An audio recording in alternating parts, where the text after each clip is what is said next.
आज मेरी शादी होने वाली थी, वो भी बहुत मन्नतों और मन्नतों के बाद। मेरी उम्र 31 साल से ऊपर थी, पर जो लोग मुझे लेने आते थे वो मेरा सांवला रंग देखकर वापस चले जाते थे। पर भला हो इस मोबाइल फोन का, क्योंकि आज मेरी शादी होने वाली थी। मेरी गलती बस इतनी थी कि मैंने लड़के को अपनी फोटो फिल्टर करके दिखा दी थी। शादी के बाद मेरी ननद कमरे में आई और मुस्कुराते हुए खाना खाने लगी। पलक के हाथों में जादू है, कैसा निखार है रंगत का। हो गया, बस कोशिश करनी है कि पसीना न आए, वरना पसीने में चमचमाती साड़ी भूल जाएगी और असली रंग देखकर तुम्हारे पति डर जाएंगे। मैंने उनकी कही हुई बातों को ज्यादा गंभीरता से नहीं लिया, इसलिए मैंने आपसे विदा ली पतिदेव। मैं शादी की दुल्हन बनी बैठी थी कि अचानक लाइट चली गई और मुझे अपनी ननद की कही हुई बात भी याद आ गई कि किसी भी हालत में पसीना मत बहाना, वरना तुम्हारा महंगा मेकअप उतर जाएगा और तुम्हारा कल का चेहरा देखकर मेरा पेट डर जाएगा। इसलिए मैं तुरंत बाथरूम में घुस गई ताकि जैसे ही लाइट आए मैं अपना मेकअप ठीक कर सकूं और बाहर आ सकूं। थोड़ी देर डरने के बाद लाइट आ गई। जैसे ही मैं बाहर निकली, डर के मारे मेरी जान निकल गई। मैंने अपने पति को देखा, क्योंकि वो बहुत समय पहले की बात है जब मेरे लिए आने वाले रिश्ते हम तीनों की नजर पड़ते ही उठकर चले जाते थे। मेरा रंग सांवला था, चेहरे की बनावट बहुत खूबसूरत थी और मैं सूट पहनने की मास्टर थी। मुझे एक ही रंग के लोग मात देते थे और हमारे समाज में मेरा यही रंग है। लड़कियों का हर बोर्ड, यहाँ तक कि शिक्षा भी एक मूक जाति थी। मेरे सामने वाला व्यक्ति न तो हमारी शालीनता देख सकता था और न ही सुंदरता, इसलिए मुझे केवल गहरा काला रंग ही दिखाई देता था। मेरे लिए भविष्य के रिश्ते मेरे सामने थे। लड़की अपने माता पिता के यहाँ खाना शुरू कर देती है। लड़की बहुत काली है। अगर आप छोटी बेटी से शादी करना चाहते हैं तो मुझे शुरू में बताएं। मेरी माँ ऐसे लोगों के यहाँ खाना शुरू कर देती है। वे कैसे उठकर किसी और के बच्चे में कमियां ढूंढ सकते हैं और एक छोटी सी शर्ट पहनकर चले जा सकते हैं। मुझे नहीं पता था कि लड़की गुजराती में क्या कहेगी या उसके माता पिता कैसे सुनेंगे और कहेंगे कि जब आप किसी के सामने खुद को सजा देते हैं तो कितना बड़ा एहसास होता है, सिर्फ इसलिए कि आप उसे पसंद करते हैं और वह आपके सामने आपकी छोटी बहन की तरह व्यवहार करता है। जैन, उसे पसंद करने के बाद उसके दिल में जो दर्द है वह किसी पेड़ से कम नहीं है। जैसे कि मैं बहुत ही गिरी हुई चीज हूँ, किसी और को आपसे ज्यादा महत्व नहीं दिया जाना चाहिए। पता नहीं रिश्तेदार इस बारे में क्यों नहीं सोचते हैं। मेरी छोटी बहन की शादी जब तक मैं उम्र का हुआ, मेरी माँ ने मेरी बहन को पसंद करने वाले बड़े रिश्तेदारों के साथ सोना शुरू कर दिया। एक के बाद एक मेरी दोनों बहनों की शादी हो गई और मेरे बड़े भाई की भी शादी हो गई। मैं अकेली थी। जब भी मैं शीशे में खुद को देखती तो सोचती कि अगर मैं एक रंग हटा लूं तो मुझमें कोई बुराई नहीं है। कल ही लोगों को मेरे चेहरे पर हिरण क्यों दिखाई देता है। सबसे पहले मैंने बहुत सारी त्वचा को गोरा करने वाली क्रीम का इस्तेमाल किया। इससे कोई फर्क नहीं पड़ा। फिर मैंने पैसे इकट्ठे किए और एक अच्छे और कमतर पार्लर में व्हाइटनिंग फेशियल करवाया, लेकिन सारी कोशिशें नाकाम रहीं। अब जैसे जैसे मेरी उम्र बढ़ने लगी, मेरे भावी रिश्ते भी बदलने लगे। पहले लोग मुझे पसंद करने लगे। उन्हें बस एक कमी दिखी, वह थी मेरा सांवला रंग। लेकिन अब मेरी कैमियों को बढ़ावा मिल रहा था। मेरी दूसरी कमी थी मेरी बढ़ती उम्र। इसमें मेरी कोई गलती नहीं थी, क्योंकि अगर मेरा रिश्ता सही समय पर होता और लोग मेरे रंगरूप के आधार पर मेरे दूसरे गुणों की तारीफ करते, अगर मैं देखती तो मेरा भी कोई साथी होता। अब मेरे लिए तो सिर्फ तलाकशुदा लोग ही रिश्ते बनाने लगे, या वो सज्जन पुरुष जिन्होंने अपनी पत्नियों का ख्याल रखा और उनके ये 2 बच्चे हैं। पर हाय मेरी किस्मत, वो भी मुझे पसंद नहीं आ सके। इसलिए मुझे खुद से नफरत होने लगी। मैं खुद को शीशे में देखती और चाहती कि काश कोई मेरा चेहरा भी इतना पसंद कर पाता। अब मैं बहुत उदास और चुप रहने लगी। जब मेरे छोटे छोटे बहाने मुझे बुरा लगने लगते तो मेरा स्वभाव चिड़चिड़ा होने लगता। जब मैं अपने पति और छोटे बच्चों के साथ अपने माता पिता के घर आती तो मैं खुद को कमरे में बंद कर लेती और पत्तों की तरफ देखने की भी हिम्मत नहीं करती ताकि वे यह कहानी सुनाकर मेरा मजाक उड़ाए कि हमारी माँ को हमारे लिए यह काली बहुत पसंद आई है। वो बहुत ही नकारात्मक तरीके से सोने लगी थी और दूसरी तरफ मेरी माँ मेरे रिश्ता न होने की वजह से बहुत ही असुरक्षित रहने लगी थी। उसने भी भगवान की पूजा पर अपना ध्यान बढ़ाना शुरू कर दिया था। वो मुझसे कहती है कि ये शेर की पूजा है, तेरा में कभी कोई फर्क नहीं पड़ता, मैंने सुना है। हाँ, किसी ने 21 दिन में पूजा कर ली है, उसका रिश्ता खत्म हो गया है। संगीत। लेकिन शायद मेरी किस्मत के सितारे ने मेरा रंग देखकर मुझे दूर कर दिया था। मैं किस तरह से परेशान था, यह सिर्फ मैं ही जानता था या फिर मेरा दोस्त। भगवान ही जानता था कि पूजा पाठ करने के बाद मैं भी बेचैन हो गया था और भगवान के सामने गिड़गिड़ाने लगा था, लेकिन शायद अभी मेरी परीक्षाएं बाकी थी। फिर एक दिन मेरा कॉलेज का दोस्त मुझसे मिलने आया, जिसका रंगरूप मुझसे मिलता जुलता था और मैं भी दिखने में अच्छा था। मैं ठीक था, अपनी शादी का कार्ड देने आया था। मैं खोया हुआ था क्योंकि मेरी एक ही सहेली थी, एक लड़की जो मेरी तरह कुंवारी थी और बाकी सब पिया के घर जा चुके थे। अब मैं अकेला रह गया था, पर जब मैंने अपने मोबाइल पर कॉल किया तो हैरान रह गया। उसके होने वाले पति की फोटो देखी। वह बहुत ही सुंदर युवक था। अपनी सहेली का सांवला रंग देखकर मुझे जलन होने लगी। इस रंग के कमरे में क्या किस्मत थी, बच्चे लीना खाने लगे। फेसबुक पर प्रकाश से मेरी दोस्ती हुई और फिर हमारी दोस्ती प्यार में बदल गई। मैं बादलों में चली गई और इतना प्यार हो गया कि मैं दूसरा रिश्ता लेकर अपने घर पहुंच गई। मैंने रानी से अपनी दोस्त की तरफ देखा और फिर पूछा, क्या तुमने अपनी तस्वीर प्रकाश भाई को दिखाई थी? वह खाने लगी। हाँ, मुझे तो ये बात हजम ही नहीं हुई। मैंने फिर सोचा, तो प्यार वाकई अंधा होता है। उसकी तस्वीर देखने के बाद भी लड़के ने हाँ कहा। काश मुझे भी कोई ऐसी मिल जाए जो भूख से अंधी हो। वो खाने लगी। पहली बार फिल्टर में उसकी तस्वीर क्लिक करके भेजी थी, फिर धीरे धीरे प्यार परवान चढ़ा। फिर ये सुनने के बाद कि उसे मेरे रंगरूप से कोई शिकायत नहीं है, मुझे समझ में आने लगा कि शादी का यही एक तरीका हो सकता है। अब अगर मुझे भी किसी से प्यार हो गया और मेरे लिए रिश्ता आ गया तो मेरा घर भी बस चाय पीने के लिए ही होगा। अपने मोबाइल में फेसबुक पर कई खूबसूरत और हैंडसम लड़कों की तस्वीरें देखने के बाद मैंने जो भी पसंद किया उसे मैसेज करना शुरू कर दिया। सबसे पहले उसकी तस्वीर को लाइक करके उसमें तारीफ भरे कमेंट डालने शुरू कर दिए और फिर मैंने खुद भी फ्रेंड रिक्वेस्ट भेज दी, जिसे तुरंत स्वीकार कर लिया गया। मैं बहुत खुश हो गई। मैंने अपने फेसबुक पर एक बहुत ही खूबसूरत अभिनेत्री की तस्वीर पोस्ट की थी। मेरी एक लड़के से दोस्ती हो गई। हम मैसेंजर पर बात करने लगे। मैं अभी भी सिंगल हूँ। मैं उससे 1 साल बड़ी हूँ। उसे अपने विचारों में देखा और पति के रूप में पाकर खुश थी और मेरे अंदर भी राहत थी। हम 1 महीने तक एक दूसरे से बात करते रहे। लड़के का नाम मनीष था। वह भी अच्छा। मुझे पता चला कि मनीष ने मुझे घर की तस्वीर दी थी। जब मुझसे मेरी तस्वीर मांगी गई तो मैंने माना कि मैं ऐसी लड़की नहीं हूँ। मैं बहुत सीधी सादी हूँ। अगर मेरी फोटो स्टोरी वायरल हो गई तो बहुत बड़ी बात होगी। मनीष ने कहा कि वह मुझे पसंद करने लगा है और मेरे साथ गंभीरता से सोने लगा है, इसलिए वह मुझे देखना चाहता है।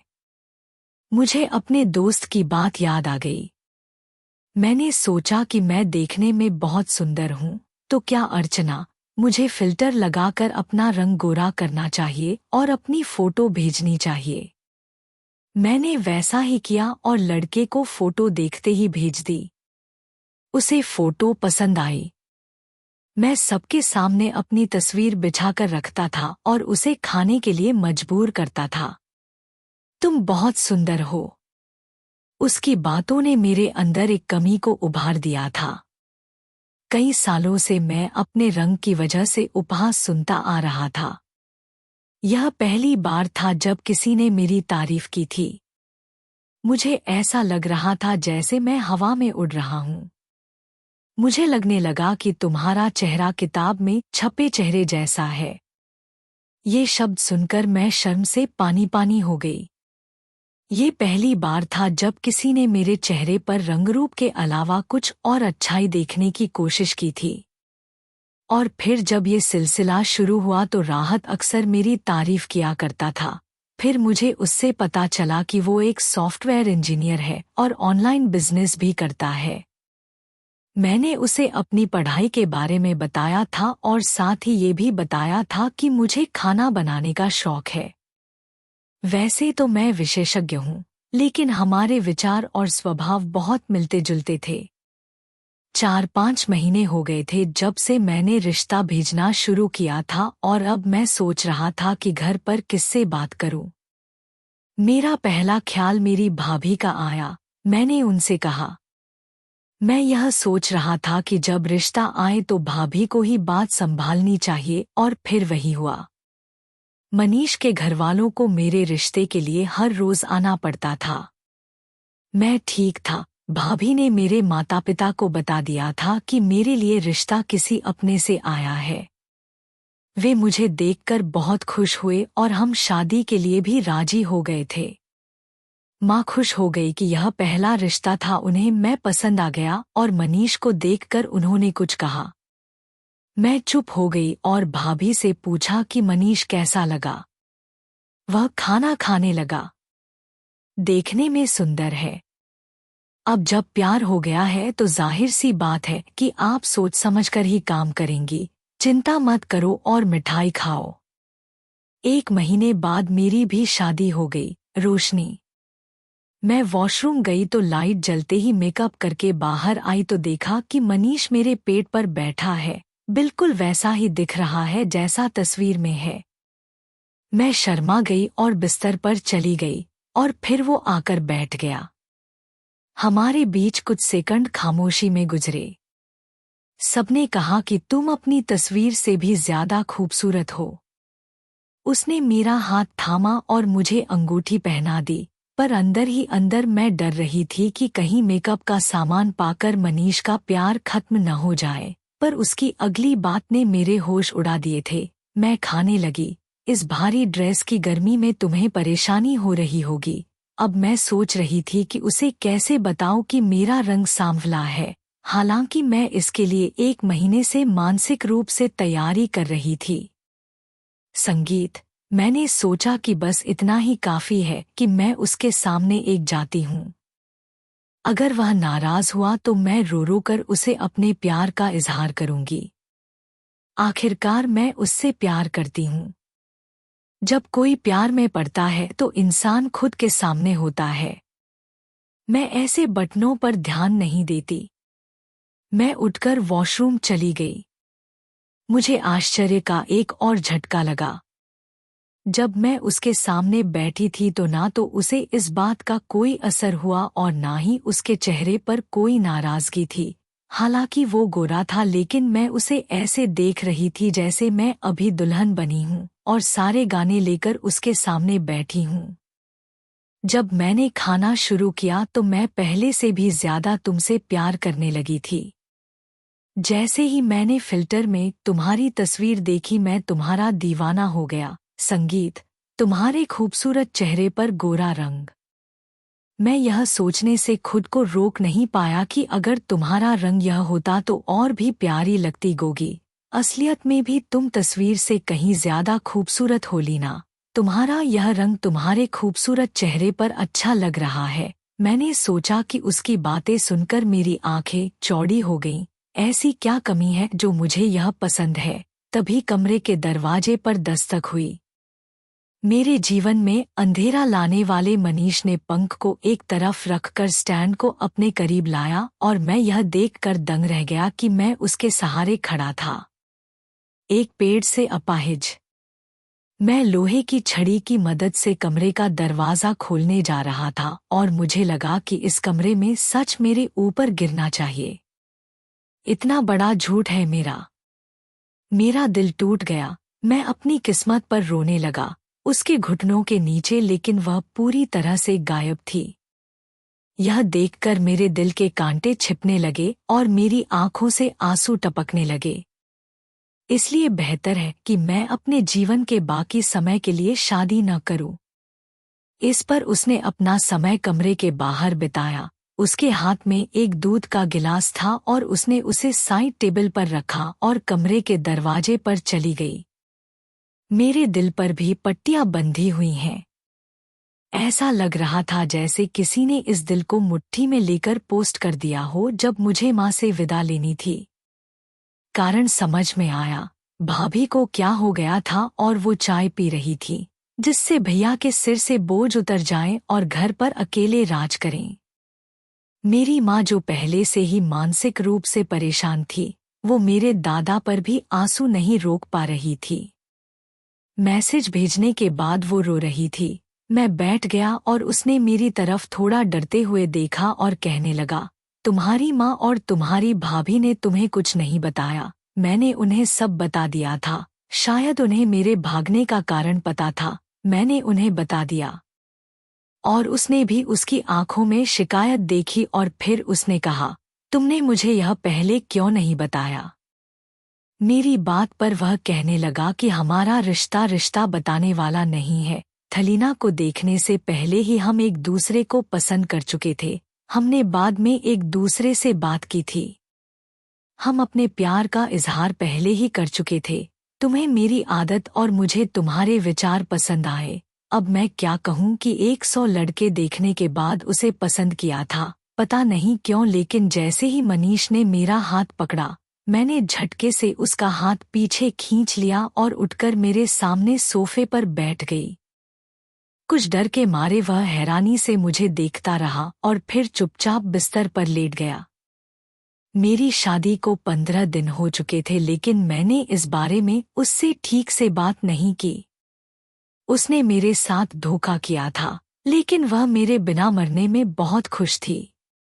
जब भी मेरे छोटे बच्चे घर आते तो मेरे हाथ से खाना खाकर मेरी तारीफ करते नहीं थकते थे। जब मैं उन्हें अपने पतियों के साथ आते जाते देखती तो मेरा दिल अंदर ही अंदर जल उठता।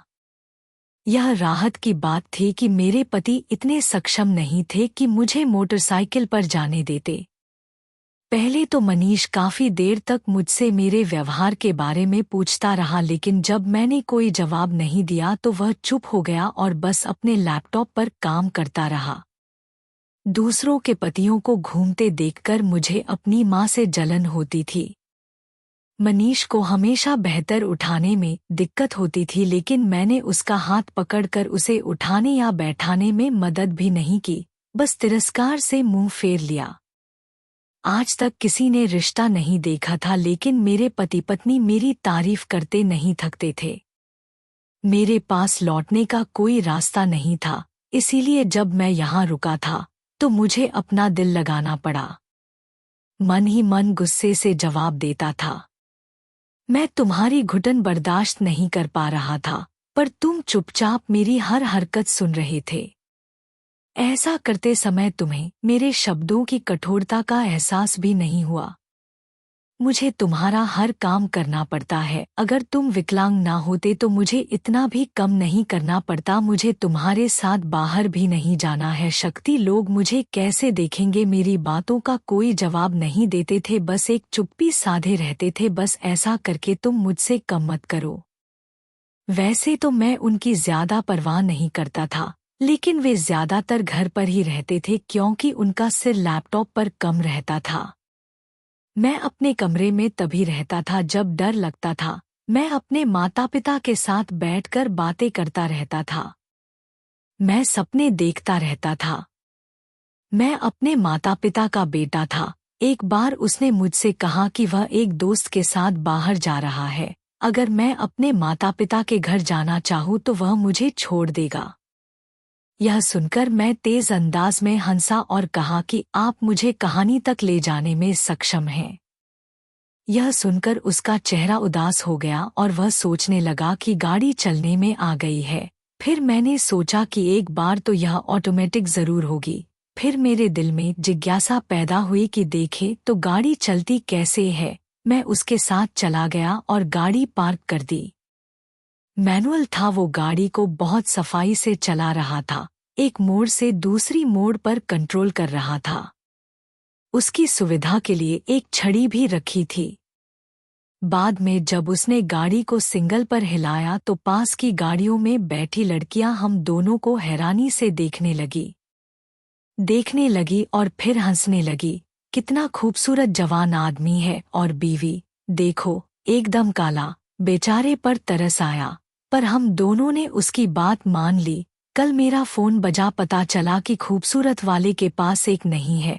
तो फिर देखता हूँ किसको तरस आता है। उनमें से मेरे घाव फिर से ताज हो गए। मेरे चेहरे को देखकर मुझे समझ में आया कि मुझे लड़के की बात बुरी लगी, इसीलिए उसने खाना शुरू कर दिया। लोगों की परवाह मत करो, अगर वे इसे मेरी दृष्टि से देखेंगे तो जान लेंगे कि तुम इतनी सुंदर हो। मुझे लड़के के बाद वह इतनी बुरी नहीं लगी कि मैंने उसके मुंह से उसकी प्रशंसा की। मैंने गुस्से में कहा, मुझसे ऐसी बात